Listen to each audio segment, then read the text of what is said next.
and welcome back to a super dark deep dive episode of Scandal Queens. I don't really know. I can't really start this one bright and cheery. If it's your first time here, hi, hello, I'm EB, the de-influencer, helping you deconstruct all things cult of celebrity. And today we are going to do things a little bit differently. We're going to start a little bit differently than usual. Instead of leading you with a big, huge, giant monologue about our topic today, I'm not going to give you any context, any names. I just want to read something to you first to really set the tone of the deep and troubled waters that we're going to be climbing into today, because it is bad, folks, like way worse than I thought it would be. When I picked this episode, I thought like, oh, we're going to do this smutty, little scummy, probably like little grubby crime episode, and we'll cover the women that have been hurt by it, and that's going to be it. But no, it turns out that this might be one of the most complicated, heavy, worst, most depraved subjects I've ever covered. And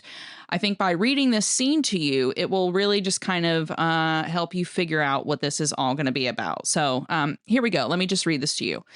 Inebriated and excited, she says she was led to the back of the bus to a small bedroom. The double bed with its neatly folded, iridescent purple sheets takes up most of the room. A flat-screen TV faces the bed, and cabinets are filled with remote controls, lubricants, condoms, sex toys in plastic bags, baby oil, a DVD called How to Be a Player, and a clipboard full of waivers for girls to sign. A small bathroom is off to the side with a half-size shower with faux marble tiling, and on the floor of the shower is a crate holding cheap and fruity-flavored rum, whiskey, tequila, and Kool-Aid. The camera then captures the girl lying on the bed. Her nails are chipped, her eyes coated with makeup. Following a cameraman's instructions, she shows her breasts and says, "Girl's gone wild." She seems shy but willing. She smiles. The unseen cameraman asks her to take off her shirt, her skirt, then her underwear. She sprawls on the bed, her legs open. At his suggestion, she masturbates with a dildo, saying repeatedly that it hurts, but it also feels good. A man enters the room at certain points, and you hear his voice, low and flirtatious, telling her, "You are so adorable." When she says she's a virgin, he responds, "Great. You won't be after my cameraman gets done with you." The man told the cameraman to leave and pushed her back on the bed, undid his jeans, and climbed on top of her. I told him it hurt, and he kept doing it, and I kept telling him it hurts. I said no twice in the beginning, and during, I started saying, "Oh my God, it hurts." I kept telling him it hurt, but he kept going. And he said he was sorry, but kissed me, so I wouldn't keep talking. Afterward, the girl says, the man cleaned them both off with a paper towel and told her to get dressed. Then, she says, he opened the door and told the cameraman to come back, saying, "She's not a virgin anymore." No, that was not a scene out of an episode of Law and Order SVU, nor was it some cop's eloquent description from a police report. What I just read to you is a feature article that appeared in the Times in 2006, a piece that centered around one of the most notorious men in the history of porn and pop culture, Joe Francis. Yes, that scene that I just read to you is a scene that is alleged to have occurred in 2006 between an 18-year-old girl and the then 33-year-old Joe Francis. It's brutal, and it's only one story in a pageantry of brutality that is experienced by a journalist who spends only a single day with Francis. To most, Joe Francis is a cartoon character. He's a sleazy character, little more than the slimy founder of Girls Gone Wild, that notorious softcore and hardcore porn series that dominated the late-night infomercial world. But lift the lid a little, actually look around, and you find out that Francis is a effing psychopath and a prolific predator. Joe Francis is much, much more than his incredibly seedy and corrupt infomercial porn empire. Scratch the surface and you find a chilling story of escalation, a brazen criminal in the making, and a master manipulator with deeply entrenched ties to people like the Kardashians, who remain close personal friends with Joe Francis to this very day. Joe Francis was a foundational part of the 2000s media machine, an undeniable piece in a culture of debauchery and devaluation, a hangover from another decade writ large with an extra dose of violent, antisocial inclinations. Everything the 2000s was, in many ways, was shaped by Joe Francis in a bad way. And that's worth talking about in the context of his trail of crimes that continues to move right on into the future. It's ongoing right now. His criminal interludes right now. Francis built a media and property empire off the backs of women, literally. Many of them non-consenting, many of them drunk, underage, and forced into situations that changed the course of their lives forever. Like a hurricane, Joe Francis ripped through the lives of America and its youth culture, leaving a trail of trauma and heartbreak in his wake. And yet, today, his legacy lives on. He's not in jail. He's not in jail. His legacy lives on not only in his deeply personal relationship with Kris Jenner and Kim Kardashian, but in all the media and celebrity ties he still retains right now to this day. To follow the story of Joe Francis is to follow the story of America's decline in many ways. It's to follow a twisted story of corruption, resentment, scapegoating, and narcissism, right to the bitter end. It's the story of a man who will never grow up and who is entirely incapable of change. And that's exactly the story that we're going to be telling today by digging deep into the history and context of a man who Doug Stanhope once called, and I quote, pure, unadulterated evil, the most awful human being I have ever met in all of my time in the entertainment business. This is the real story of Joe Francis, the actual story of Joe Francis, the story that Joe Francis would never want told. And we're going to tell it today. I'm going to tell it to you right here, right now. I will give you a little bit of a warning, though. Not only is this a very context-heavy episode, because when I tell you I researched this, oh, baby, I went through the documents, okay? So this is a context-heavy episode. But more than that, as we get on into things, it'll be mostly in part 2, but there is some pretty triggering stuff in this first part. There's some bad stuff. Okay, so if you are dealing with a lot of really heavy sexual trauma at the moment, this may not be the episode for you because Joe Francis is without a doubt the most serious and darkest character that I have yet covered on Scandal Queens. And, darkness begets darkness. Okay, so just understand that the tone of this episode is going to be a lot more serious than previous episodes. And yeah, the Kardashians are a part of it. Before we jump into the deep end on this one, give me the luxury, if you will, of a teeny tiny little palate cleanser. And let's do a quick temperature check to see what the less serious side of Hollywood is doing these days. Getting started with a big swing, Taylor Swift's soulmate has gotten married. That's right, Taylor Swift's one true love, Matt Healy, is officially married to his fiancée, Gabrielle something, in a truly devastating turn for the pop singer. The Nazi salute-throwing, degrading, porn-watching Healy is now officially off the market. But the real surprise here? Not that the couple got married within weeks of each other, but that Healy actually had a much classier wedding. Surprise of all surprise. How wild is that? The bride looked very Elvira meets Sophia Loren, and Healy looked just as ruffled and unkempt as he always did, even though he was probably in a priceless suit.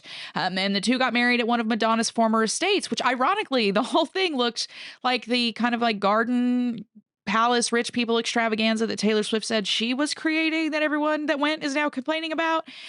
Just very, very funny. Very, very, very, very interesting. All in all, a bunch of awful rich people doing awful things with other rich people.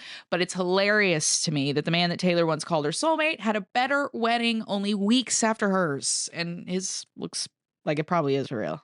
Next up, sadly, Jennifer Finch has passed away at the age of 59. In a truly heartbreaking story, Jennifer Finch, the bass player of the beloved Riot Girl leading band L7, has died after battling a highly aggressive brain tumor. The announcement came just days after Jennifer made her health battles public to her fans. We are devastated to announce the death of our partner, sister, daughter, and friend, Jennifer Precious Finch, read the statement posted to her social media on July 19th. Jennifer's impact on the world of music was seismic. Her impact on our lives even more so. We appreciate everyone's interest and concern. Thank you for all the kind messages. We appreciate some space to heal privately during this difficult time. Jennifer was scheduled to appear on the band's final farewell tour this year, which was due to start in October, but had to pull out of touring plans after her health took a scary turn. Now the band says that they will honor Jennifer's wish and carry on the tour in her memory, but obviously with very heavy hearts. It is a very heartbreaking story, unjust, unfair. L7, of course, huge band in the 80s and 90s. Its members were leaders of kind of like the punk and the grunge scenes, and they made the rounds with other heavy hitters like Nirvana and Bikini Kill, right? If you're listening to that kind of stuff on Spotify, you've definitely heard L7. Outpourings of support and sadness have sounded from every side of the music community, including from Garbage, Kim Gordon, and members of Pearl Jam as well. Jennifer touched so many lives. One of our music idols is truly gone. And last but not least, they're coming for you in film. That's right. After a couple of majorly controversial announcements, the elites of Hollywood have officially made it clear. They're coming for you, and you're either going to accept their perversions or you aren't. I'm talking, of course, about the laundry list of disgusting and problematic films that have been announced in the last couple of weeks. Top of the list is a new film called Asymmetry, which stars a 78-year-old Richard Gere chasing a romantic connection with his 28-year-old love interest and co-star.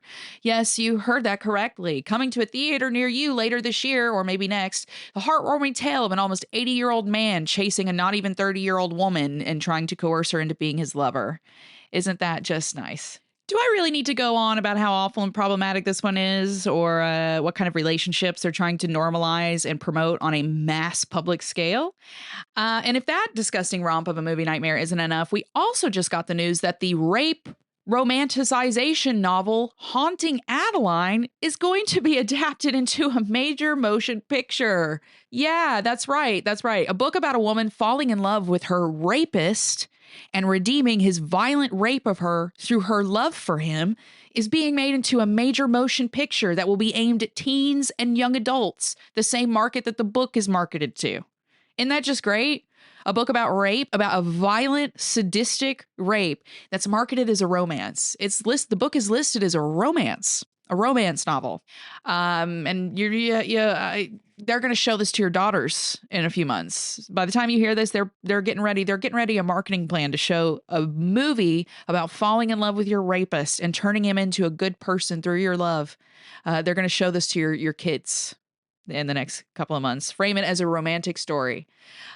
Hopefully, if you're following me and listening to my podcast, I don't really need to explain to you why all of this is very, very, very bad and why it purposefully being created to encourage women to pursue, normalize, and accept these kinds of relationships and behaviors.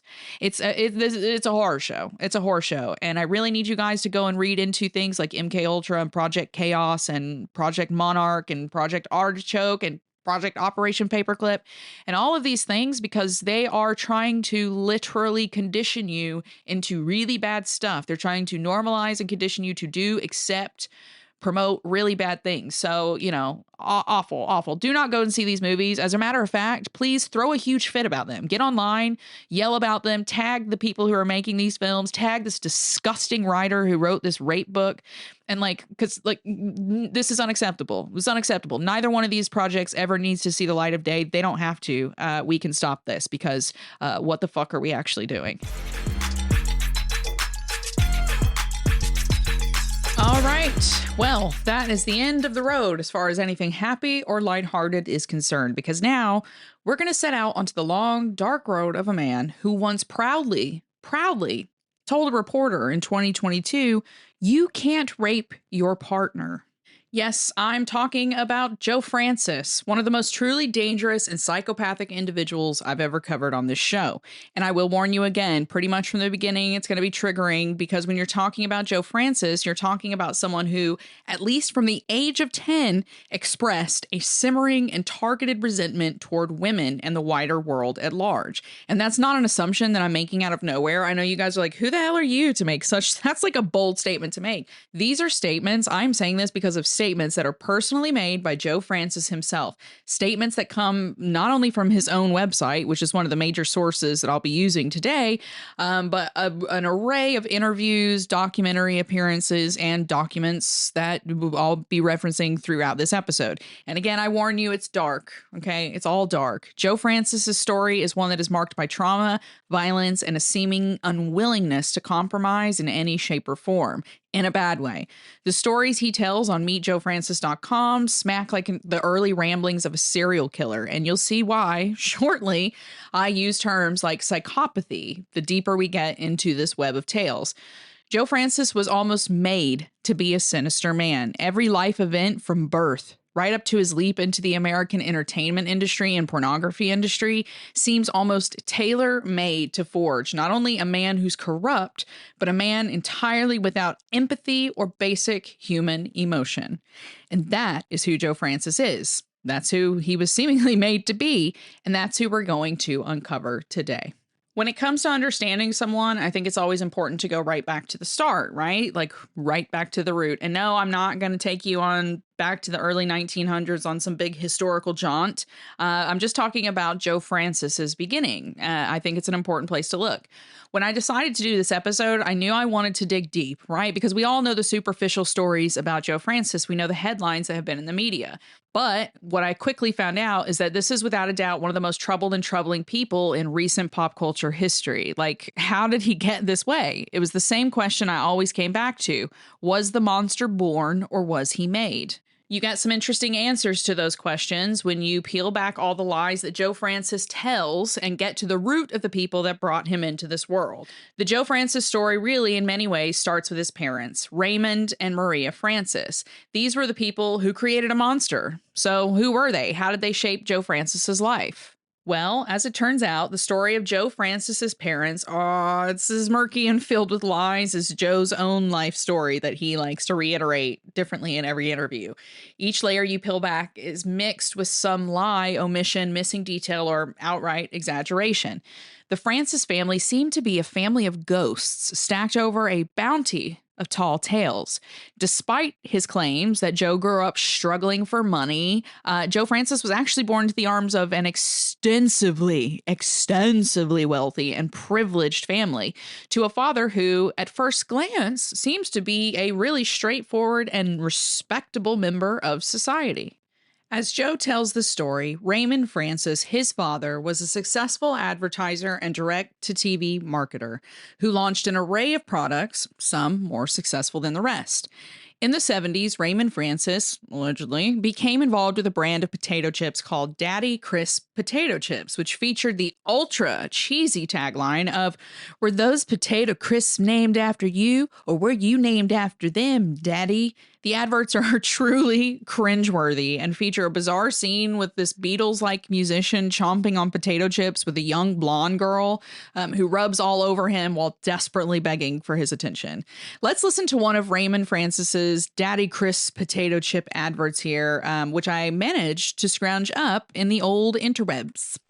Relax, Daddy Crisp, it's only me. Noisy devils, aren't they? Those potato chips named Daddy Crisp after you? Or were you named Daddy Crisp after those noisy potatoes? They're a lot noisier than you are, but you're both lovable. If you love your daddy, love Daddy Crisp. Potato chips. Yeah. Yeah, it's a bizarre ad. It's got these weird, overtly sexual undertones that are like a bit strange for the time and definitely targeted a certain demographic, a very specific demographic that you might be familiar with if you've been on Patreon following my Owsley Stanley series. But either way, it made Raymond Francis a ton of money and positioned him to launch the next stage of his career as what Joe claims is a mildly successful entrepreneur. But what if I told you that more or less everything I just told you is a complete and total load of crap? Yeah, because as it turns out, Raymond Francis isn't even the real name of Joe Francis's father. As I was preparing for this episode and fact-checking the final script, I was following this loose train of information and found an obituary, which led me down a rabbit hole of questionable chemical ties and direct links to none other than the CIA, which were, at a specific time, engaged in their MK Ultra chemical experimentation. I kid you not. Like, I really wish I really wish I was kidding you. I couldn't believe it when I found it. But essentially it breaks down like this. The real name of Joe Francis's father is actually Raymond Friesick. Raymond Friesick, spelled Friesecke. So I might be pronouncing that wrong, but that's what we're going to go with. Friesick. And it turns out that Raymond Friesick didn't make his money from slinging bags of potato chips. He actually made it being tied to some of the most questionable chemical manufacturers in the world. In the world, on top of these being associated with the alphabet agencies. Yep. Follow me down this rabbit hole. Raymond Friesick was born in 1937 to Bernard P. Kay and Josephine Friesick. There is very little information out there about his childhood, but what we do know is that he graduated with his Bachelor of Science in Chemistry from Boston College in 1959. After that, it was straight to MIT, where he added another degree to the list. He did like civil chemical engineering at MIT, and he graduated from that in 1961. Now, after leaving MIT, Joe Francis's father, Raymond Friesick, which is what his real name is, joined the U.S. Army as a lieutenant in 1961 and served until 1963, a 2-year contract, which is odd. Now, mind you, again, this is during the CIA's diabolical chemical experimentation, right? This window of time, 1961 to 1963, is when they were really amping up the LSD experimentations on unwitting citizens. They were getting into Haight-Ashbury, all that kind of stuff. This is like a really specific time, and they very often worked with the U.S. Army, the CIA did, which is what Raymond Friesick was a part of. Now, it's pretty safe to say that even if Raymond Friesick wasn't working with the CIA during those 2 years in the Army, he was more than likely doing chemistry because he had multiple degrees in chemistry, right? That's what his primary degree was in. But the other big tell that he was probably working in chemistry with the Army from 1961 to 1963 is because as soon as he left the Army, his resume became packed with prominent positions in some of the world's biggest chemical companies. If you go and look into Joe Francis's father, you will find out that the potato chips barely even figures into his resume. The real places he worked at was Kimberly-Clark. He worked for Dewey and Almy in the chemical division. He worked for W.R. Grace & Co. in the chemical division. He was the vice president of marketing and planning for Butler's Greenwich Incorporated. And he was the president of a company called Strategic Management Associates. Now, if those first two companies that I named, Kimberly-Clark, Dewey, and Almy Chemical Division, if they ring a bell, it's no surprise because guess what? Kimberly-Clark and Dewey and Almy appear numerous times in declassified CIA documents. Dewey and Almy produced balloons for the CIA and the Army, which were basically designed to deliver payloads on determined targets. The outline of these projects are documented pretty extensively in declassified CIA documents from the 1950s and the 1960s. Now, W.R. Grace & Co., another group that Raymond worked for, is also a focus of declassified intelligence documents, appearing in them throughout the 1930s, before the CIA was even a thing. The espionage and intelligence bodies that existed as they existed in America in the 1930s were working with W.R. Grace & Co. And guess what? After the CIA was formed in the 1940s, they continue to appear in documentation and declassified CIA files all the way through the 1980s, okay? And they literally are in there. There's a message in the 1980s. There is a declassified letter in there that is sent from the head of the Central Intelligence Agency to the head of W.R. Grace & Co., who operated some pretty extensive and dodgy operations in Peru. But essentially, this letter from the 1980s from the Central Intelligence Agency, it's begging the head of W.R. Grace & Co. to tell him how they can plan the future. They say, it's pretty clear that we have to stop responding to the future and we have to coordinate the future, something to that effect, like you guys have. Please tell us, the CIA, how to do it. Truly, truly, truly dodgy stuff. Now, Raymond Friesick also worked for Kimberly-Clark, and the division of Kimberly-Clark that Raymond worked for, the Schweitzer division, was largely tied to the production of commercial tobacco products. You know, like how to make them more chemically addictive and therefore mass consumed so the people over these tobacco companies could make a whole lot of freaking money. Yeah. And again, the heads of Kimberly-Clark are in so many social club meetings with the CIA. They all run in the same circles in these declassified documents. It is truly, truly, truly mind-blowing. And this is the man who Joe Francis, anytime he's asked about his family, anytime you read his biography material, he describes this man that I've just talked about as a hard-scrabbling entrepreneur. No, sir. No, that man was a chemical engineer with endless potential ties to America's most sinister clandestine organization. I couldn't even believe it when I found the trail. I was like, this is insane. Like, it's absolutely insane. The man who Joe described as a mildly successful entrepreneur went on after these companies to form, again, the focus here, not potato chip company. If you go and ask Joe Francis, he says, oh, my dad did a potato chip company. No. After he got done working for companies like Kimberly-Clark and Dewey and Almy and all these other big, huge chemical companies that had these ties to American intelligence agencies, Raymond went and started his own health supplement company called Beyond Health that focused on replacing traditional supplements with natural medicine. I'm not even, this is, just get this. Raymond, sounding a lot like the prophet William Branham, who we have discussed at length in the Kardashian episodes, he proclaims, and this is still up on his website, you can go to the Beyond Health website and read this. He proclaimed that basically in the late 80s or 90s, he had been on death's doorstep and he had taken traditional medical treatments and they had only killed him worse.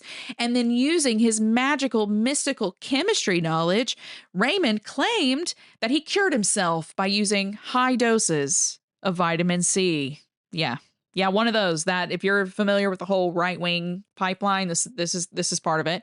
According to Raymond, the so-called discovery led him to start his health supplement empire in the last 20 years of his life. It's really, really wild. If you Google Rodney Francis, you'll find a bunch of stuff about Beyond Health, but you'll also find a list of best-selling books and a huge list of patents and inventions that relate back to the so-called cellular health research that he was engaged in throughout his lifetime. You'll also find something else pretty interesting if you start Googling around for Raymond Francis Friesick. That name specifically, the whole name, not just his entrepreneur's name of Raymond Francis.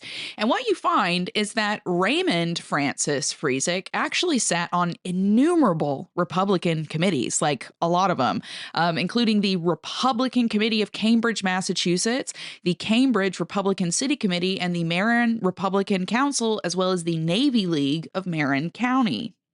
Joe Francis's father was also a member of the NRA and the World Affairs Council. Hello. He was a prominent man and a powerful one with a lot of powerful connections. But we're not done yet because, and this is the craziest part. The craziest thing I found out about Joe Francis's father, and it's genuinely so crazy that I have a hard time believing it. I couldn't believe, I had to get my friend Connie, which you've heard, she did the Kardashian episode with me. We do the podcast Nooska together. I had to get her to confirm this with me because I was mind blown that I was getting the same business addresses for Raymond Francis and this Raymond Francis Friesick.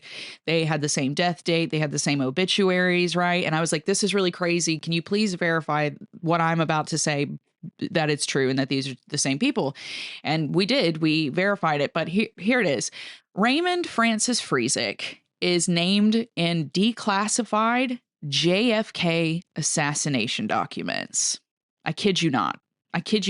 Joe Francis's father is named in declassified JFK assassination investigation documents. Now, buckle up because this is really crazy. So, you remember how I told you when we were going through the crazy timeline of Raymond Francis, getting all his chemical degrees and working for all those chemical companies? And do you remember how I said he was in the Army for 2 years from 1961 to 1963? Well, as it turns out, sometime after Raymond Francis's quote unquote discharge from the army in 1963, while he was working for a various array of chemical companies, he pops up again in a warning letter from the Office of Army Intelligence in Washington, D.C. Yeah, Raymond Francis Friesick, writes a letter, okay, from somewhere in Washington, D.C., and he sends it to this lieutenant colonel in Georgia, the state Georgia, not the country. And someone in the Army Intelligence Office intercepted this letter and wrote a warning letter to the head of intelligence of the Army, okay? These documents, which were declassified as part of the House Select Committee on Assassinations that took place, I think, from 77 to 79, they were investigating the assassination of President JFK, okay? And they were also looking into the Warren Commission. They were investigating the Warren Commission, which the public had widely come to believe had covered up the assassination of JFK and specifically the CIA's involvement in it and having it done, basically covering up the fact that the government had JFK killed because he wanted rights for working class people. Okay. That's where these letters were declassified from. And in it, they're basically insinuating that they're not even insinuating, they blatantly state that Raymond Francis Friesick has contact with Cuban anti-Castro paramilitary groups. It's like, it's genuinely, it is a bombshell of a document to find. It's literally on the National Archives. Because so in these documents that Raymond Francis is mentioned in, he specifically mentioned this person who intercepts his letters and forwards them as a warning. He's mentioned as having connections to this Cuban paramilitary group called Alpha 66. And the person writing this says, hey, I've intercepted these letters from Raymond Francis Friesick. It looks like he's in communication with anti-Castro Cuban elements.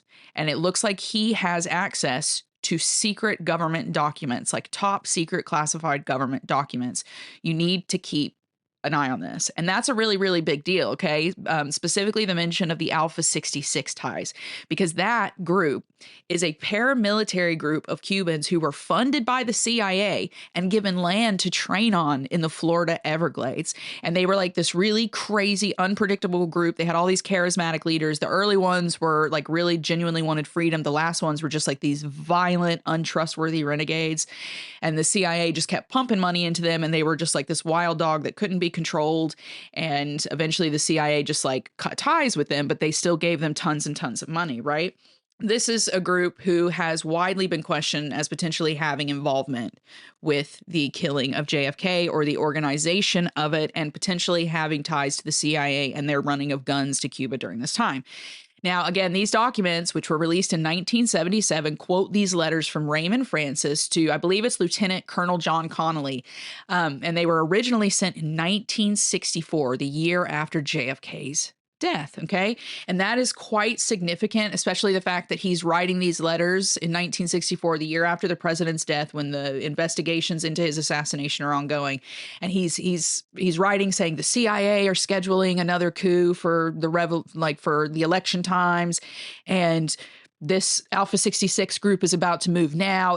He's like in on some really covert stuff. And so the reason that's important is because this letter that Joe Francis's father sent from Washington in 1964, it basically proves he was a spook working for Army intelligence in the 1960s. All right.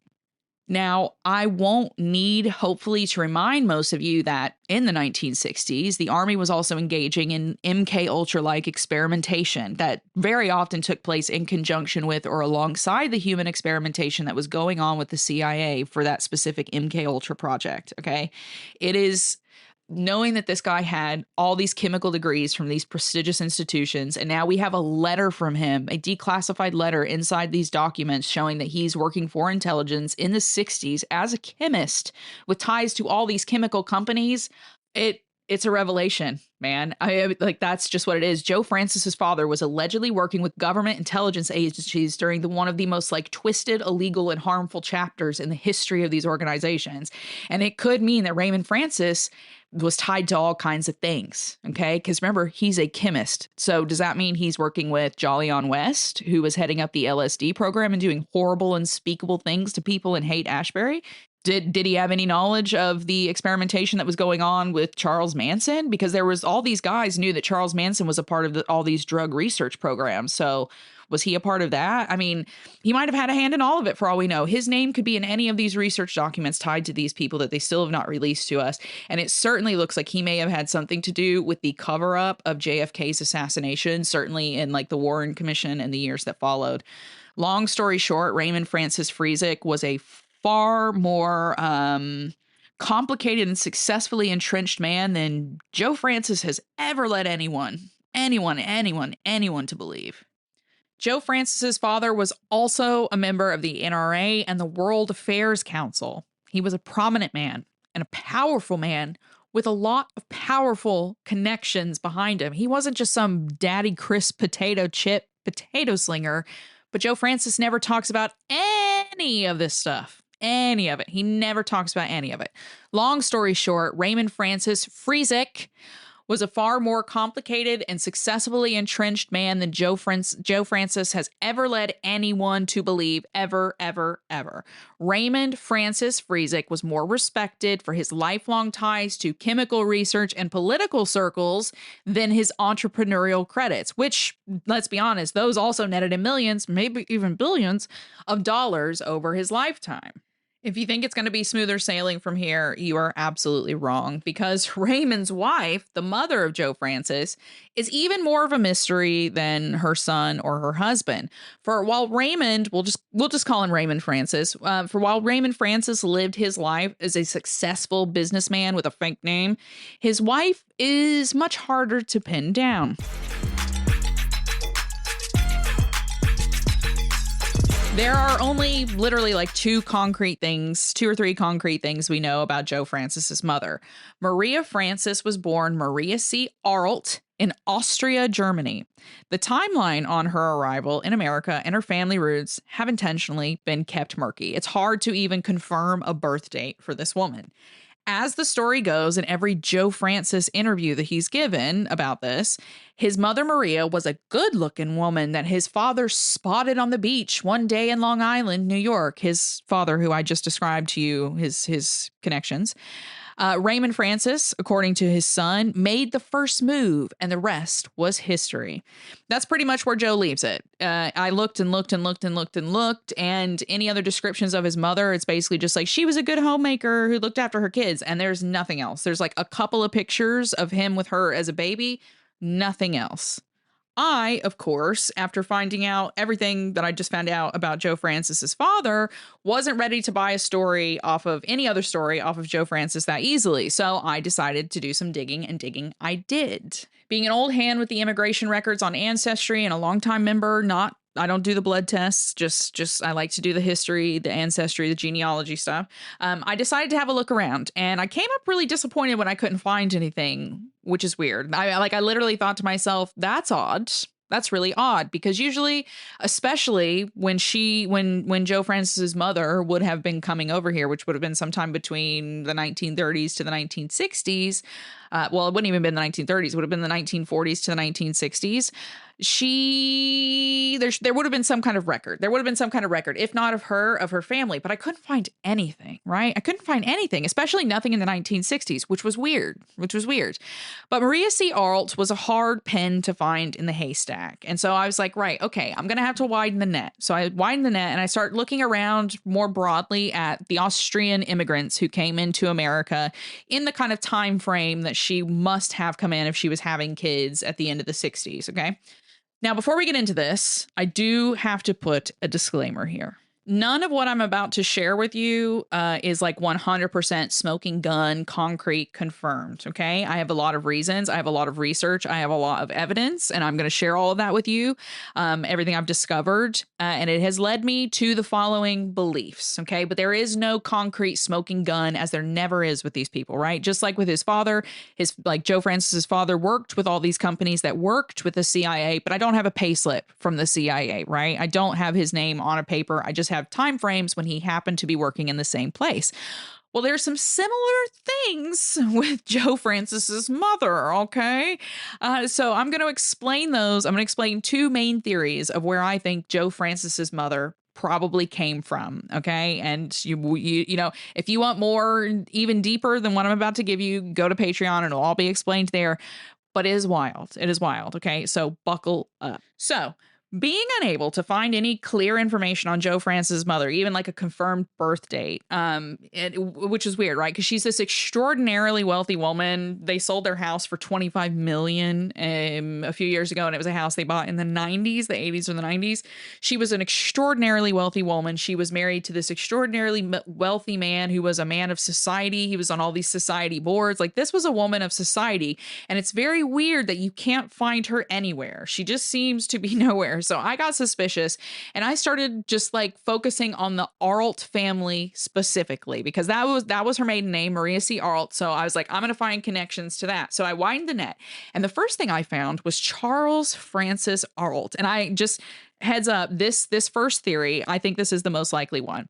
So Charles Francis Arlt, he was an Austrian immigrant and he moved to Long Island, New York, where Joe's parents met sometime just after the turn of the century. Now, details on him, again, are very vague. That's not so weird, right? There's a lot of people coming into America. There's a rush of people after the early 1900s. Fine, right? But he seems to be your typical immigrant story. Flees Austria to escape increasing militarism sometime between the end of World War I and the start of World War II, and he sets up a camp in Long Island and he raises a family, right? Pretty straightforward, I think. And again, the most likely option.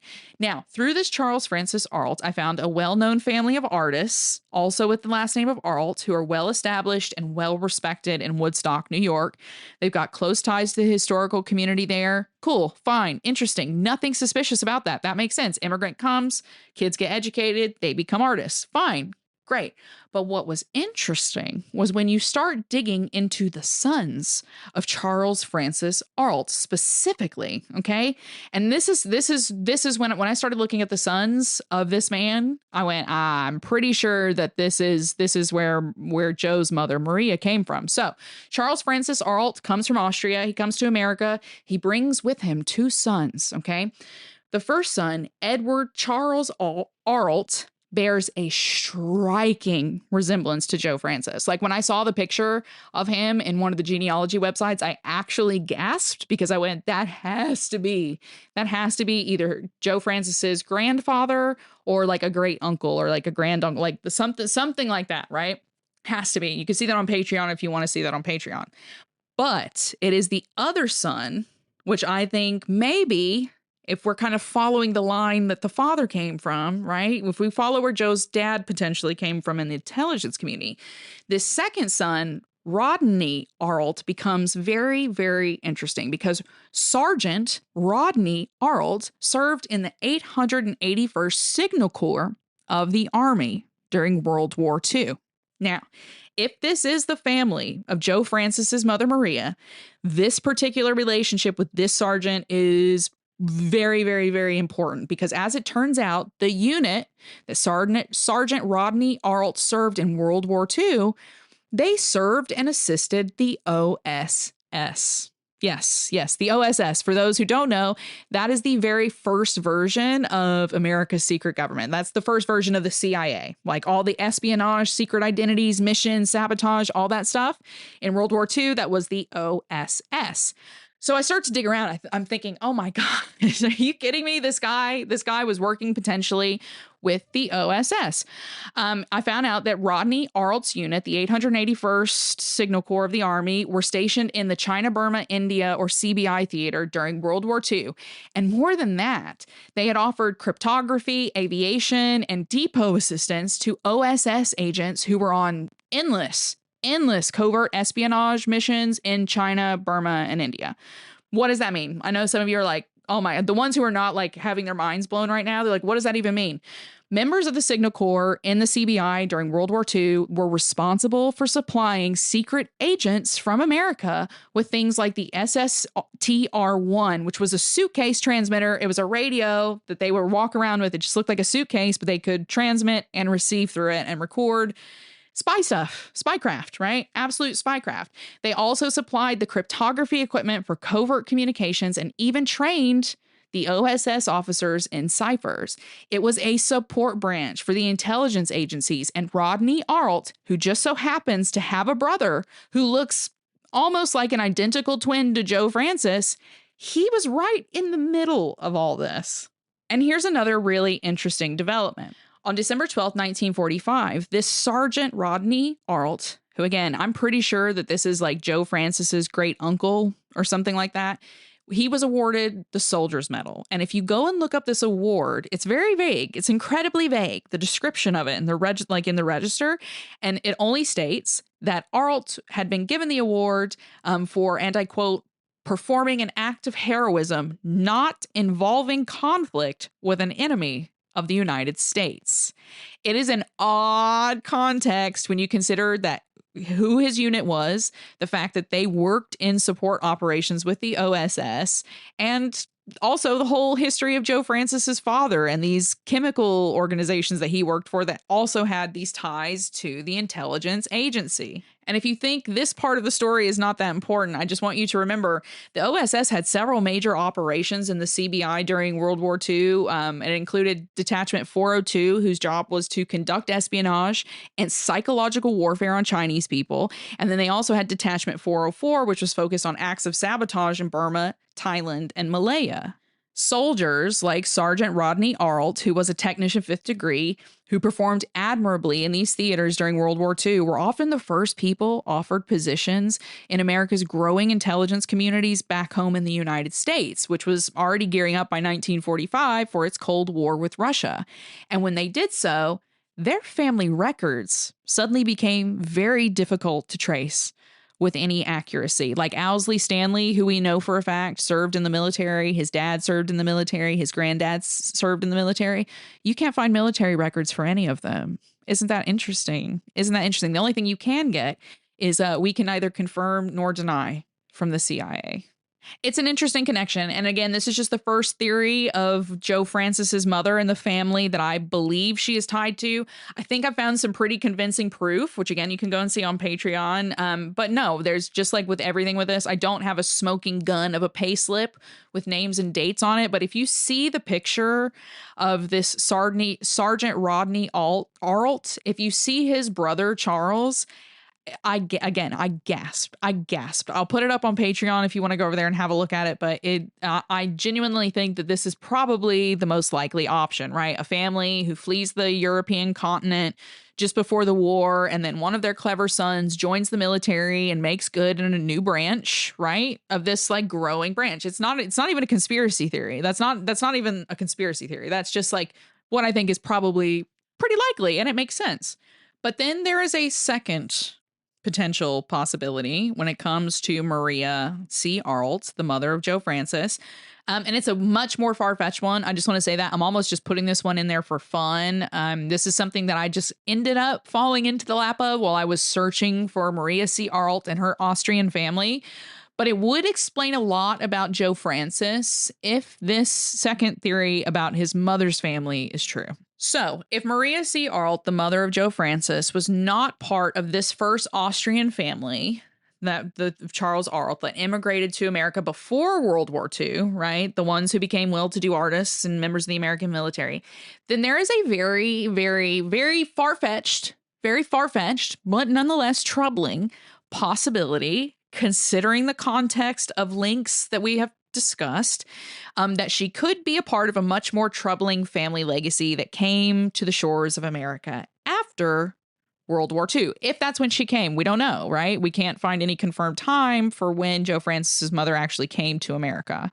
But here's the thing before I get into this. It's fucking weird that there's seemingly no record of Maria C. Arlt or when she went to America from Austria. That's very weird. I know people think that there was just no record keeping and everything was higgledy-piggledy, but that's not necessarily true. As someone who has been able to trace things all the way back to the 1300s, records are sometimes a lot better kept than you think, especially in America in the Cold War with Austrians coming in, okay? Like that's someone who would have been documented. Okay. So it's very, very interesting that Joe Francis's mother is just nowhere until she arrives suddenly in America in the 1960s at some point at the end and marries this this this chemist who has some interesting ties. So here's the other potential option. As you guys know, I've been doing a lot of work on America's covert government elements in the 1960s and their ties to counterculture. And in that, I found some patterns specifically as it come to proven events like Operation Paperclip. Okay. And if you don't know what that is, pause this, go look up Operation Paperclip, and then you can come back here.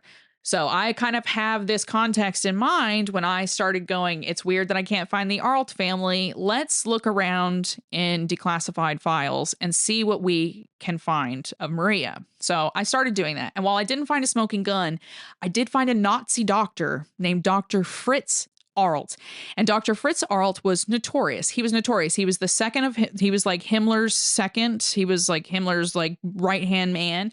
And he was a notorious representative of the Nazi SS. Not just a Nazi, he was a high-ranking SS official, which is the worst of the worst of the worst. These people had full knowledge of what was going on. They loved it. They supported it. They pushed it. Okay. Like this is it. And he was known for, at the end of the war, trying to expand Auschwitz, to put Polish in it, and to expel all the Polish out of Poland and replace them with native Germans so that Germans could have the country. Okay. Really dark, sinister shit. He was awful. He was absolutely disgusting. And you would think that a man like this would have ended up in Nuremberg, right? Like you would think he would have, ended up in like prison somewhere or in jail. But nope. Nope. Dr. Fritz Arlt appears to have skated right past any form of justice whatsoever. After World War II, when many of Dr. Arlt's companions were sitting in the rows at Nuremberg, he mysteriously disappears from the record, vanishes right off the face of the earth, along with his wife and unnamed children, of which I also can't find any record of. I found a couple of vague mentions of a son and a daughter, but no confirmed anything, and they all just disappear after 1945.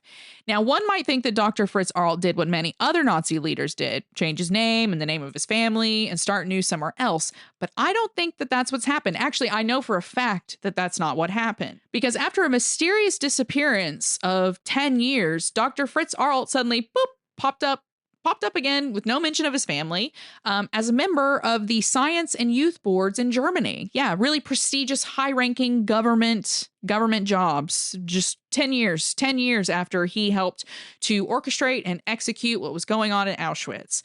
He would later go on to serve as a representative for German and French youth. He worked on science boards, like all this kind of stuff.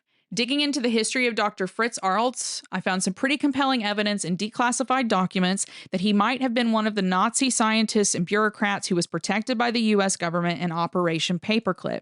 He is mentioned as a valuable connection and asset in several documents traded in the 1950s by CIA agents who were discussing covert operations in Leipzig and Russia. He exists nowhere else but in these declassified CIA documents. He completely disappears off the map after World War II, except for in these declassified CIA documents.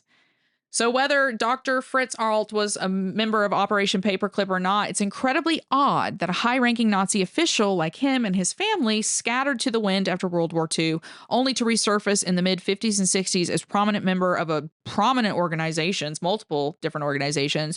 And like when you trace the locations and even identities of he and his family between the years 1940 to 1965, can't do it. Doesn't exist. It is literally impossible. I spent days trying to track these fuckers down on the internet and like through papers and all kinds of stuff. Couldn't find them, which, and it seems intentional. He was a high-ranking official. It seems intentional. Let's just put it that way.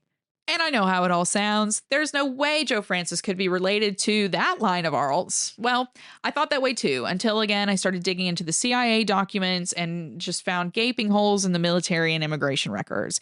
It could all possibly be coincidence. Hell, it probably is, but maybe it isn't. After all, what are the actual odds that Maria C. Arlt was just a poor immigrant girl walking on the beach and she just happened to capture the heart of one of the most prominent chemists of the time who had graduated from MIT and worked at the biggest chemical companies in the United States? That just happened. I'm sorry. The world doesn't work that way. If you follow the trail, it seems to me very likely that they met one another through similar social circles and settings. So who was Maria C. Arlt Francis in truth? How did she raise a man like Joe Francis? We will probably never get the full truth, not from Joe Francis for sure. Anyway, and probably not from a woman who seemingly has no available public records. Either way, by 1971, Maria C. Arlt, the Austrian with an untraceable background, was married to the wealthy and successful chemist Raymond Francis, and they immediately started their family. Little did they know, however, that within just a few years, they would open the door on a child who was truly troubled from the start. So, all of that dodgy history in the past, we now get to the meat. Joseph Raymond Francis was born on April 1st, 1973 in Atlanta, Georgia. April Fool's Day, as it turns out, which would be very fortuitous day of birth for the second child and the only son of Raymond and Maria Francis. Little Joseph came into this world much as he would ride astride it in the 2000s, screaming, red-faced, and delirious. It was a lucky family to be born into for this privileged only son. By the time the Francis family had moved to Atlanta, they were thriving and well-to-do. Daddy Chris were a hit, and Raymond Francis was already looking to the future for his next big score, a career in cosmetics and skin creams, direct to order from the glow of your TV screen, really putting that chemistry degree to good use. To hear Joe Francis tell his story, he was pretty much a hellraiser from the moment he was born. In fact, it seems to be an identity he takes a lot of pride in. Little Joe was put into a local school around 1978, where he immediately earned the deserved reputation of the problem child. According to Francis himself, during his first year or two at the school, he was caught exposing his genitals to another little girl who, he claims, had asked him to play a game of show me yours and I'll show you mine. Blaming the girl, that's just going to be the start of a lot of this, so buckle up for that. Joe Francis tells this story proudly on his website, taking no heed, apparently, of the realities of CCSA and what this incident, that it basically reads like a textbook case of escalating child-on-child sexual abuse.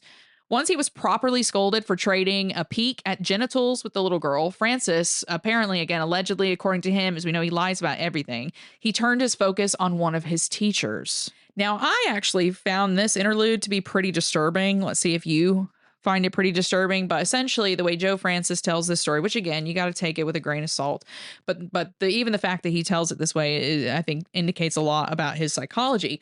But basically he says after he gets in trouble with this little girl for exchanging peeks of genitals, he gets focused on this teacher who he describes as having these perfect, huge breasts. And he says, I was so obsessed with her large breasts at around the age of 8 or 9. And I was just fascinated with her. And I just had to have her attention. Creepy, creepy, creepy, creepy. If it is true, big red flags. If it's not true, big red flags that he's even telling the story this way.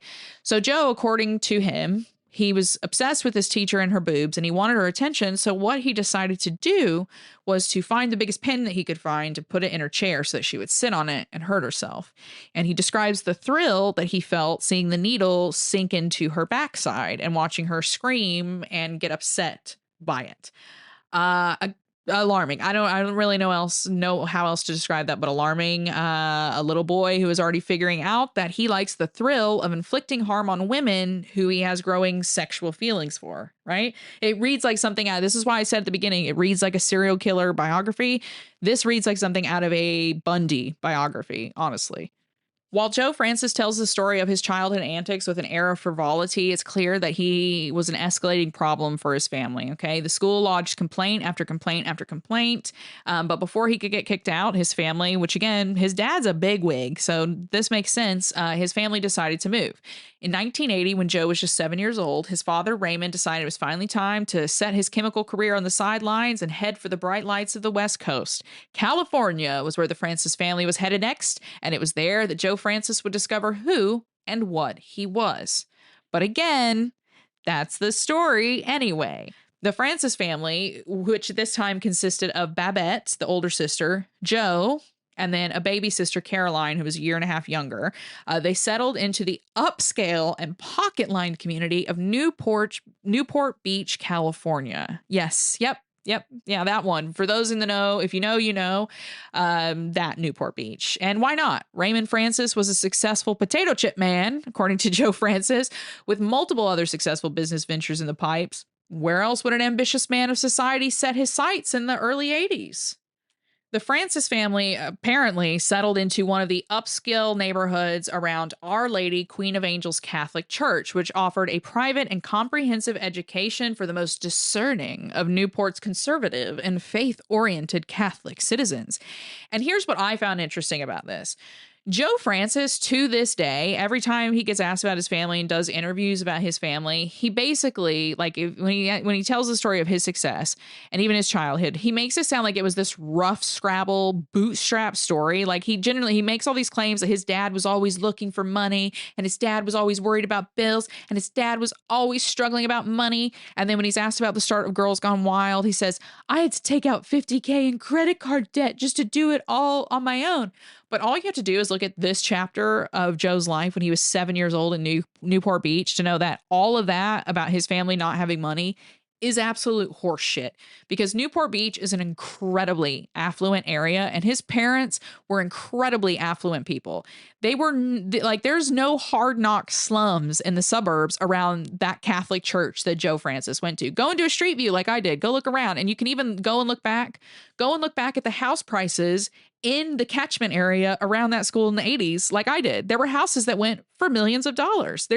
He's just like, you have to pay a yearly salary just for your kid to go to that Catholic church that he went to, right? I know, I've done this. I've looked up the web. I spent hours on the church and school website. I've satellite viewed. I went up and down the streets. So already we're seeing the cracks in the story that Joe Francis likes to tell about himself, right? He's basically a pathological fucking liar.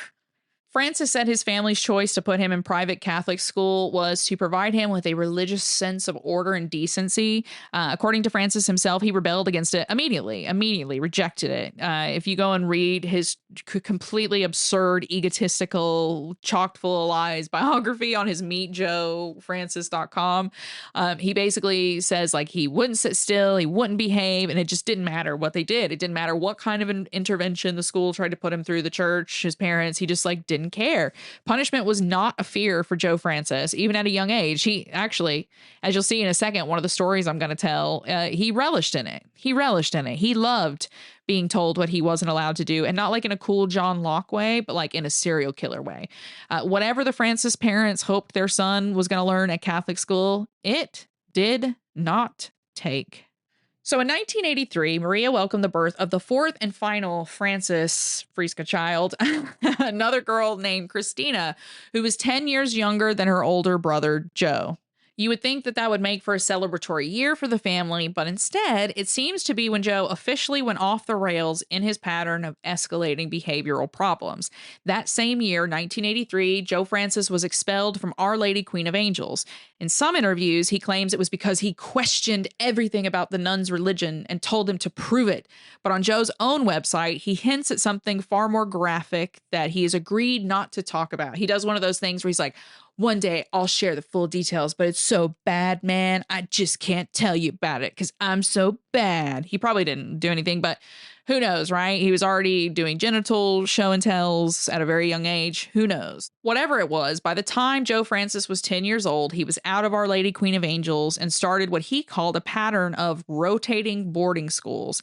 In reality, Joe's parents sent him to a series of reform schools and camps in the hopes that someone else would deal with their increasingly troubled and troublesome child. That's what I think. And like, here we go. I'll lay it all out. You'll see it. Like, I think this was people, I think his parents, who again were these like, they were like wealthy socialites of the 50s and 60s. These people didn't care about their kids. These people who had money, like someone else deal with it, right? And that seems to be how they handled Joe Francis. The first school that Joe Francis was sent to in 1983 was Rumsey Hall in Connecticut, which was still around to this day. The school, right, is considered to be the only boarding school that Joe Francis attended, right, in the traditional sense of the word. Like, if we're going to be truly honest, this is the only, like, when you hear boarding school, you think like rich kid going to like New England. That's what this is. Rumsey Hall is an independent junior boarding school, grades 6 through 9, that describes itself as an establishment that prepares children for a remarkable future. Well, Joe Francis, again, per his own words, had no intention of taking advantage of that promise. Joe's parents dropped him off, allegedly, with that age-old trick of, let's go have a look and we'll see what you think about it. Then, according to Francis's own website, Meet Joe Francis, they had barely finished their tour of the facilities before his father handed him his suitcase, climbed into the car with Joe's mother, and drove away. This part of the story, though, I think is complete and total bullshit. Because while Joe Francis describes being sent away by his parents and dropped off on an opposite coast, a quick look at his father's professional history tells a completely different story. Because during this time period when Francis said that he was abandoned on the East Coast, his father was actually serving on a number of prominent East Coast Republican committees. Okay, he was like a part of the official Massachusetts Republican Committee or something like that, which indicates that he was in fact living in Connecticut. That means that Rodney, Joe Francis's father, was living in Connecticut, where this school was during the time that Joe Francis alleges he was abandoned. Okay. His dad was in the same state. So it just reveals that maybe Joe Francis is absolutely full of shit. I will say the rest of the story that he tells is plausible enough. I don't think he was abandoned, but the rest of it is plausible enough. Joe Francis describes being met by this grim and mothy teacher who follows him to his new room, where Joe says he collapses and cries for 3 days, begging to be taken back to his family, who he claims were in California. And we know his dad certainly wasn't. Joe Francis did not get his wish wherever his family actually was. He stayed there.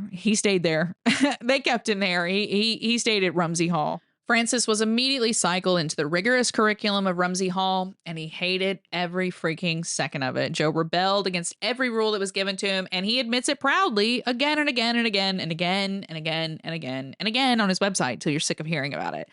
This is a quote from him. "Every day I would escape from class or from the playground and steal through the woods," he wrote. "Not because I was looking for action, but because it was forbidden, and that alone made it irresistible." What a douche, right? But I think this kind of is important because it could demonstrate potentially a burgeoning psychology in this now 10-year-old child.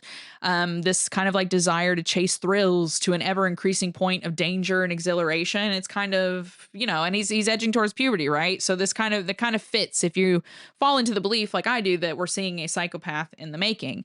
Francis said he did everything he could to get kicked out of Rumsey, though he doesn't explicitly list those offenses, even though he seems to be quite proud to brag about stuff like that. And Rumsey isn't going to release a record on a kid like Joe Francis. So once again, I guess we'll never really know in black and white. Whatever he got up to, Joe Francis was out of Rumsey by the end of the year, and he was back in Newport Beach with his family by 1984. Francis thought he had beat the system. His family would have to suffer him now. Rules meant nothing to him. Why should they? Every school Francis had been kicked out of so far, it only resulted in him being welcomed right back into the heart and home of his family bosom. Francis was sure, even at his young age, that there wouldn't be any more consequences for him. But he was wrong. That same year, 1984, 11-year-old Francis was told to pack his bag right back up. Back on the road again, his parents drove him to San Diego, where he was enlisted in the Army and Navy Academy in San Diego. Francis would only spend 5 days, supposedly, at this military school, which he would describe as grim. He tells the story much as he tells any other, a complete disregard for rules, throwing shined belt buckles back at the sergeant's face, all that kind of pompous douchebag bravado shit. Francis claims to have little memory of the school, but looking into it, I wonder just how long Francis actually spent in this school and just how formative it actually was, because it seems to echo a lot of his anti-female values. Yeah, because I went and looked up this school that Joe Francis was alleged to have attended, this military academy, and it turns out that it's called the Army and Navy Academy, and it's an all-boys school that proudly, and this is written on the front page of their website, proudly bases their curriculum around the Gurian model. The Gurian model is a model for boys-only education that was developed by the self-proclaimed social philosopher Michael Gurian, and it has widely been debunked as a heaping, steaming pile of shit. It was that model that argued famously, that boys were being left behind in school because the loss of traditional gender roles in society, because mommy wasn't breastfeeding him anymore. That's what was making it hard for baby man. It's an absolute joke. You can go and look into it. Gurion built a pseudoscience around the idea that boys and girls inhibited naturally designated roles. He proudly taught clearly baseless ideas like boys are better at math because they get surges of testosterone and other absurd theories. It's laughable and enraging. Search Gurion's name today, and you are met with a flood of papers and articles from experts like actual psychologists and sociologists and philosophers who debunk basically all of his gender stereotypes as pseudoscience. So even though Joe Francis only spent 5 days at this military school, these are really honestly some of the ideas that would come to reflect many of his attitudes towards women in the later years, and the blasé way in which he became able to dismiss them as the perpetrators in every story he would ever tell. This also seems to be the time when Joe's resentment of women really takes root. According to his own self-published website biography, Joe Francis returned home to his family in Newport Beach after his brief trapes at military school. It doesn't sound like it was a happy reunion.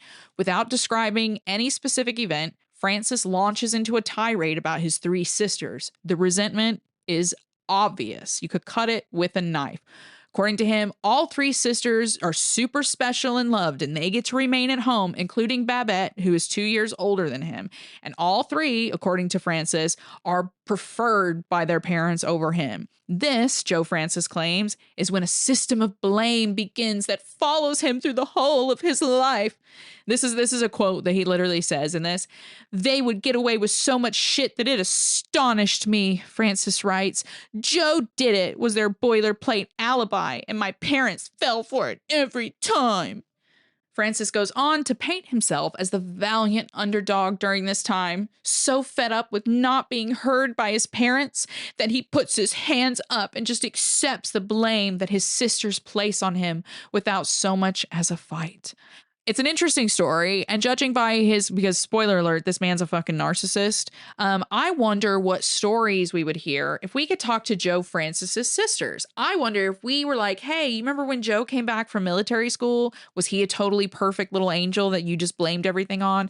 I'm sure we would find out that he was actually getting up to some pretty heinous things, because remember, this is a man who, as we're going to talk about, grew up to film children sexually and grew up to rape people.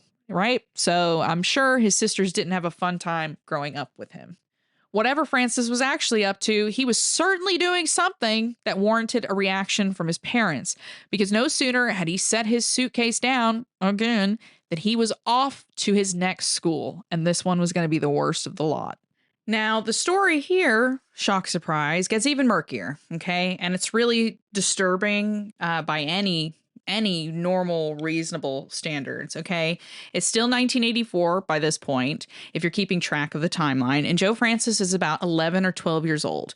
According to Joe, after being kicked out of military school, his parents turned around and packed him off once again to a remote, boys-only reform ranch in Northern California.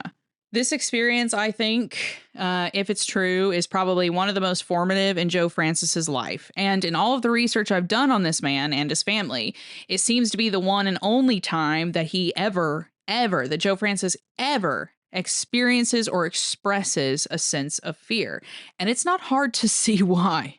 According to the story that Joe Francis tells about his time at this remote reform school ranch, every waking second was hell. Boys ranging from 11 to 18 were forced to work from sunup to sundown on a ranch surrounded by deep woodland. They stacked wood, mucked stables, and did a host of other manual hard labor, all with the threat of physical punishment or deprivation looming over them. Life at this school was brutal, according to Joe Francis. So brutal that he doesn't hold many memories of it. In fact, according to Francis, he claims he only has 3 or 4 total memories of his time at this school. And I have to warn you, this is serial killer making stuff. Say that 3 times fast. As Joe Francis tells the story, during one of his first lessons at the school, a male teacher took the boys into a paddock and had them watch a pair of horses breeding. It was graphic. The teacher allegedly put himself right in the middle. picking up and then inserting what Joe Francis describes as a monstrous penis into the other animal. Francis claims that as an 11-year-old child, he didn't know what the point was, but he describes the event with a visceral detail that shows the mating absolutely made some kind of impression on the man who would go on to create Girls Gone Wild. After the mating incident, the boys were subjected to another stinging animal-based lesson. This time, sent out into the rain, the boys were put up close and personal with a horse castration. Their teacher performed his task with a pair of pliers, and Francis was so struck about it that he wrote about the incident decades later. And as if breeding and animal castration weren't enough for the academic aims of an 11-year-old boy, Joe Francis then goes on to describe what is truly one of the most disturbing villain origin stories I think I've ever heard of in terms of a school. According to Joe, his final and most powerful memory of his time at this remote California boarding school was the morning the boys were once again ferried out into the fields at the crack of dawn. This time, he and all the rest were introduced to a herd of sheep. The boys, as usual, got up close and personal with the animals, and once they were well acquainted, the teacher stepped to the front. "What do you think of that fella there?" the teacher allegedly asked. Francis described himself as giving a non-committal answer before the quote-unquote teacher pulled out a shotgun and blew off the head of the animal. Before the kids even had a chance to react to the shock, they were ordered to carry the body of the sheep back to the barn so that it could be processed. It's a harrowing story, especially when you consider the fact that these events are happening to an 11-year-old child. Castrated animals, dead animals, forced matings. As I said, it's like something out of a serial killer documentary. But as bad as all these events were, they weren't what inspired the most fear in Francis. For that, you would have to look to the anal rape. According to Francis, the boys at this remote ranch reform school were prevented from escaping with threats of anal rape. Yep. They were told that if they tried to run out into the woods, they would be picked up by hippies or loggers who would in turn anally rape them to death. This is the only thing that Francis describes with any degree of fear, and he claims it was the one thing that broke his otherwise lifelong habit of escaping and running away from every other school he had ever been sent to. "I kept myself busy cleaning chicken coops and stacking firewood until I was too tired to do anything but fall into bed," Francis writes about his time at the school. "I sure as hell wasn't going to venture anywhere near that forest full of anal rapists, so I kept my nose clean." 11-year-old Francis lived at the school for a year before being determined to be reformed enough to return home to his parents, who were definitely by this time in Newport Beach. Or at least that's the story that Joe Francis tells.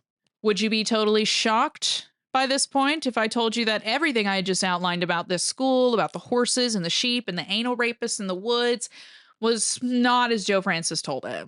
It was not as Joe Francis told it. Not entirely anyway, right? I know you're completely shocked. But that is what I discovered when I started looking into this story and trying to verify all of it, which is this story is still up to on Joe's website to this very day. It was almost too hard to believe, and so I didn't believe it, and I started looking into it.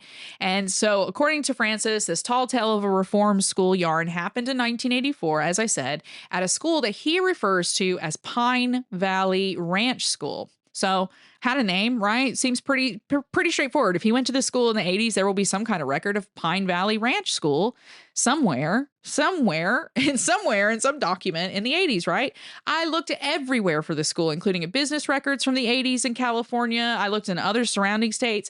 I could find not nary a single source, complaint, newspaper mention, hiring, firing, nothing about a school with that name and that nature in that part of California.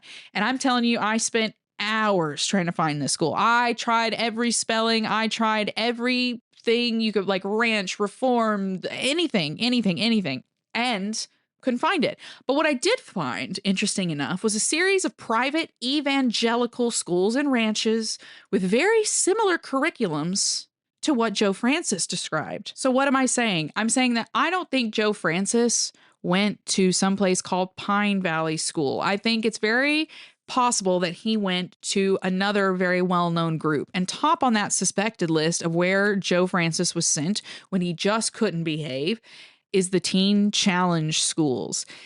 These are a chain of controversial teen rehabilitation programs that have been closely tied to the troubled teen industry. These are schools like the Provo Canyon School that we just talked about up at the top, that was attended by Paris Hilton, that put troubled youth in extreme high pressure situations. They basically torture them, often in tandem with hard labor and a lack of medical services. You know the deal. Teens get scooped up in the middle of the night, taken to remote facilities they can't escape from, beaten, neglected until they fall in line and become complacent and obedient with not only the school, but whatever is going on in their home lives. Teen Challenge, of course, is an evangelical Christian organization, and it has been plagued by controversies from day one. And guess who's behind it? Guess who's behind it? If you guessed our old evangelical buddies, you'd be right, because David Wilkerson, the guy who started it, a diehard Pentecostal evangelist, he started the organization in 1958, and it was immediately a hit. And guess who started endorsing it?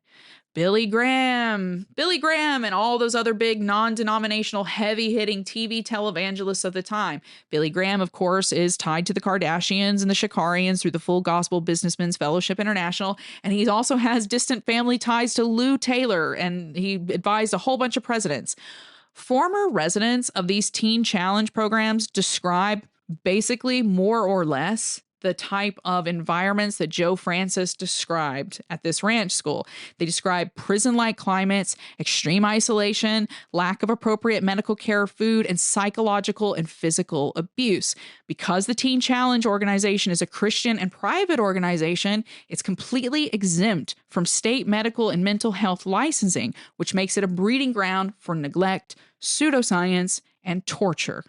It is horrifying and an absolute mess that has been going on, like I said, since 1958. And honestly, I could do a whole episode just on Teen Challenge, but I think these are probably the schools that Joe Francis was put into, the quote-unquote ranches and schools and reform facilities that he was put into, not some imaginary place called Pine Valley Ranch School that never existed. Because this Teen Challenge place better fits the description of what Joe Francis described in 1984. And if that is the truth, it would make sense that Joe Francis is so vague about naming the actual organization that tortured him as a child. Teen Challenge is still a multi-million-dollar, I think maybe billion-dollar business by this point, with close ties to the American far-right evangelical pipeline. But what if this is not the school that Joe Francis attended? Because that's possible. It may not have been a Teen Challenge school. Disturbingly, I found a vast network of unregulated, unlicensed Christian reform schools working with children who have mental, emotional, and behavioral problems. One school, all the way out in Montana and coincidentally called Pine Valley Ranch, has spent decades abusing children, creating an open secret in the community that residents have spent years trying to shut down. Still running to this day, as far as I can tell, still torturing children right now. These schools, these ranches are not rare. In fact, you probably have one right down the street from you, especially if you live in Northern California. And it's not hard to believe that the Francis family, dealing with a son that they couldn't control, sent their child to a school like this. After all, they had already sent him to one private Christian school trying to bring him into line. It's a disturbing concept, no matter how you split it, and it was certainly a disturbing experience in some shape or form for Joe Francis, who tells the story as though it is the most horrifying experience of his life.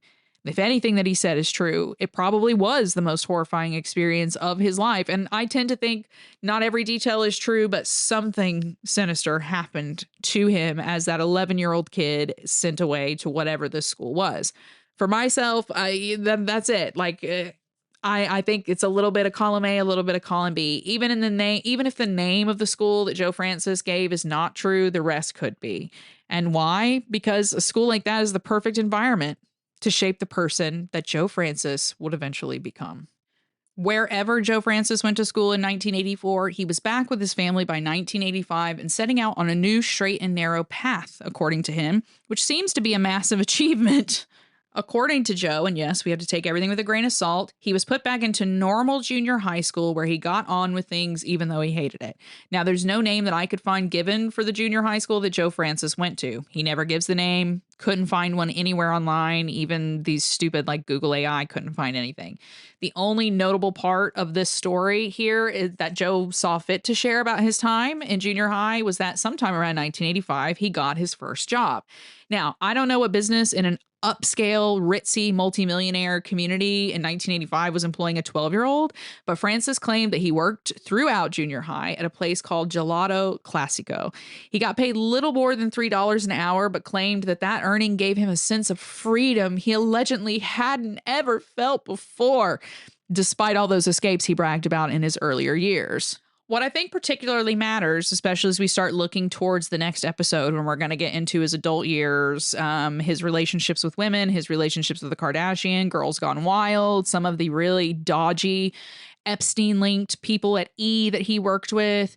But what's interesting to me is how Joe Francis frames this segment of his life. And I think it's a really good segue that's kind of going to lead us into the monstrosity he becomes in as an adult. Because according to Joe, when he returned to his home in Newport Beach, California, again, one of the most upscale and illustrious neighborhoods in California, he got tired of watching his father struggle for money, again, which we know is bullshit. Said he just couldn't watch his father worry about bills, and it lit a fire under him from a young age that he just had to earn as much as he could. Again, it's a story that none of us buy. None of us. And the further proof is that after junior high, Joe got sent to Laguna Beach High School, a school with a laundry list of notable alumni and other multi-million-dollar Nepo babies, trust fund babies in $1 million zip code. And it may not sound like a big deal to you at first, but it pretty much, this completely lays bare the lie that Joe Francis's father struggled with money, because to attend Laguna Beach High School as a resident of Newport Beach, students have to live specifically in the coastal area of Newport Beach, like Corona Del Mar, which is, again, super ritzy, super chintzy, okay?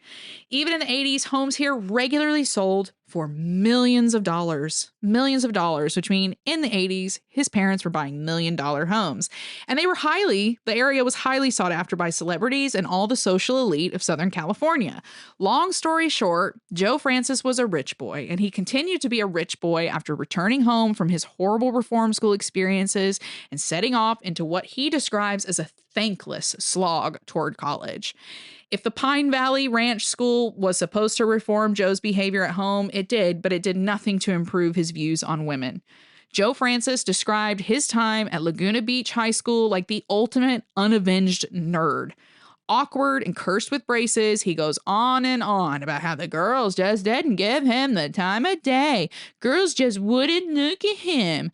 Much as Joe has described himself as a loner at reform school, he was also a loner, it appears, at Laguna Beach High School, where there's just no mark of him. He didn't do anything. He didn't play sports. He didn't do anything. He was a total loser with middle of the road grades who didn't rank in any extracurriculars or any of the normal kind of social and athletic achievements that you kind of expect a rich boy with all of the assets to do. And especially someone this grandiose who thinks that they're like God's gift to the world.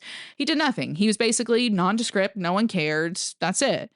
In short, Joe Francis was a nobody in high school, and that seemed to sour his views on women more and more and more. This is how Francis described his time at Laguna Beach High. For me, high school was something to be endured until I could finally get into the world and make my own way. I didn't attend my prom. I wasn't voted most likely to succeed or most likely anything else. I just worked, saved, stared balefully at the girls who wanted nothing to do with me, and made sure my grades were good enough to get into a decent college. It's a sad state of affairs when you really look at it. A kid who has gone through a laundry list of behavioral troubles at school, completely checked out from the world of what should ultimately be one of the most fun and like exciting and formative experiences of your life. Like high school is the last chance you have to kind of like be free and have fun. But Joe already was showing his inability to take pleasure in the normal things that normal people take pleasure in, which is, again, I think got some psychopathy going on here. In a way, Joe Francis saw himself as above the experience of high school. It just wasn't thrilling enough. Like, how are you guys enjoying that? You're so fucking stupid. I'm so cool because I'm not enjoying this. I'm way smarter than you guys. It's very, very that. But in truth, he was rejected by his peers. He's got this like, I was above it, but no one wanted him. And that's what it is. And this, I believe, is the linchpin that sets the stage for everything that Joe Francis would become. The proverbial forming of the chip on the shoulder that would fuel a victim, like the biggest victim mentality and need for vengeance that you've ever seen. Joe Francis is a man who fully believes that everyone and everything in the world has wronged him, that it has been designed to wrong him. And that kind of outlook has come to form the backbone of everything Joe Francis would become, and that he is right now in the present day.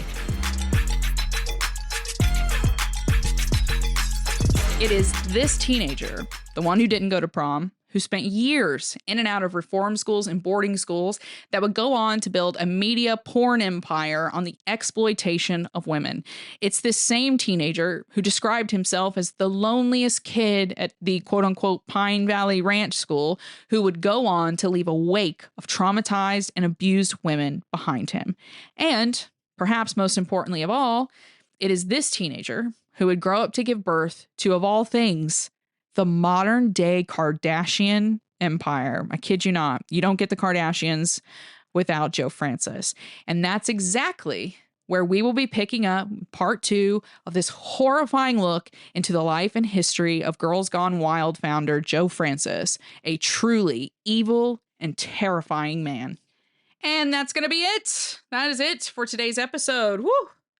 Woo-hoo-hoo! That is a lot to choke down. What did you think? Did you know all of this about Joe Francis? Does learning any of this make any more sense for you? Because I know for me, it absolutely adds up. I'll be totally honest. I knew Francis was a scumbag, but I had no idea. Like when I started this, I thought it was just going to be like a real quick little deep dive into the crimes that he had done. I was going to showcase the women that he had abused, which I am still going to do. But there's just all of these insane connections, and it's only going to get crazier from here. The connections only get absolutely crazier. And I had no idea. I had no idea how rotten his villain origin story was. Every new corner that I've turned has absolutely blown my mind into a million pieces with this Joe Francis thing. And I know the next chapter of this saga is going to blow your mind too.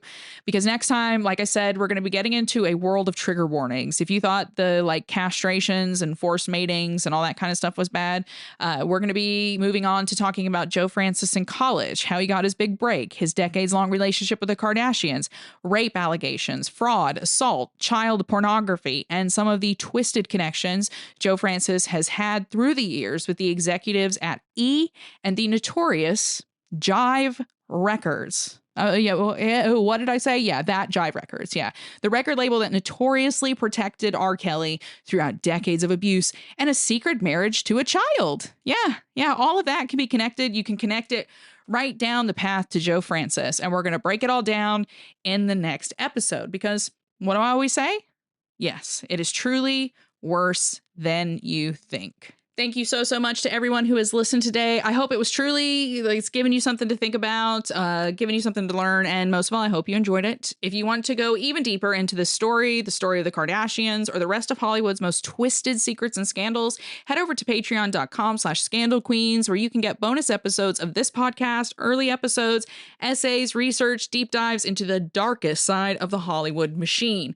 But maybe that's not quite your thing. Maybe you want to get more serious. If that's the case, and you want to get a more psychological perspective, head over to my Substack, where I put my psychology qualifications to good use with weekly essays and guides into relationships, the human mind, narcissism, and a lot of other psychological goodness. And you can get that over at therealebjohnson.substack.com. For everything else, if you just want to get little clips of me talking shit about celebrities, just follow me on the social media platforms at therealebjohnson on everywhere that matters. And if you love this episode, why not leave a quick 5-star review? It's absolutely free. It only takes a couple of minutes, and it helps me keep this crazy podcast going because I'm entirely, I don't know if you guys realize this, but I'm entirely independent, and I'm funded solely by my Patreon subscribers. So if you can leave me a 5-star review, it just kind of helps get me in front of more people, and that is a huge, huge help. So it's quick, it's easy, and it means the world to me. So if you have a minute, please consider leaving a 5-star review on Apple or Spotify. For everyone else, thanks again for being here, and I hope you'll join me next week for the final and darkest chapter on one of pop culture's most sinister figures. But until then, until next time, keep your secrets close and your receipts closer. Stay scandalous, queens. Bye-bye.